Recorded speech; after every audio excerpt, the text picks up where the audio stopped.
Hello all, welcome to Shravas channel. ఇది కడప జిల్లా ప్రొద్దుటూరులో ఉన్న కళ్యాణ వెంకటేశ్వర స్వామి గుడి అండి. బొల్లారంలో చాలా స్పేషియస్గా బాగా ప్రశాంతంగా ఉంటుందండి. ఊరు బయట ఉంటుంది ఈ గుడి. మేము వెళ్ళాము.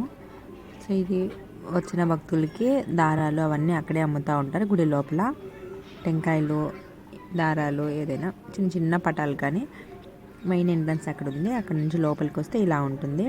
దాని తర్వాత అదంతా చుట్టూ అండి, గుడి చుట్టూ అక్కడ చివరిలో కనిపిస్తున్నది ఆంజనేయ స్వామి గుడి, ధ్వజస్తంభము, లోపల గుడి అండి. మధ్యలో వెంకటేశ్వర స్వామి, అటు సైడ్ ఇటు సైడ్ అమ్మవార్లు. చాలా ప్రశాంతంగా ఉంటుందండి. ఇటు సైడ్ మనం చుట్టూ తిరుగుతాం కదా గుడి చుట్టూ, ఆ గుడి చుట్టూ ఒక సైడ్ ఏమో ఇలా నాగులు కూడా ప్రతిష్ఠించారు.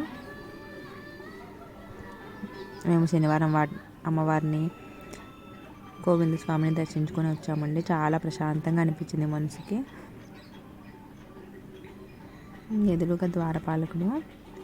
మా పిల్లలైతే ఇక్కడ చాలా బాగా ఆడుకున్నారండి. మేము శుక్రవారం రోజు వెళ్ళాము కాబట్టి జనాలు అయితే ఎవ్వరూ లేరు, కానీ చాలా బాగా అనిపించింది. శనివారం అయితే ఎక్కువ రద్దీగా ఉంటారు. చిన్నపిల్లలతో కుదరదు కాబట్టి మేము ముందు రోజే వెళ్ళామండి. వీడియో నచ్చినట్లయితే లైక్ చేయండి. Thanks for watching.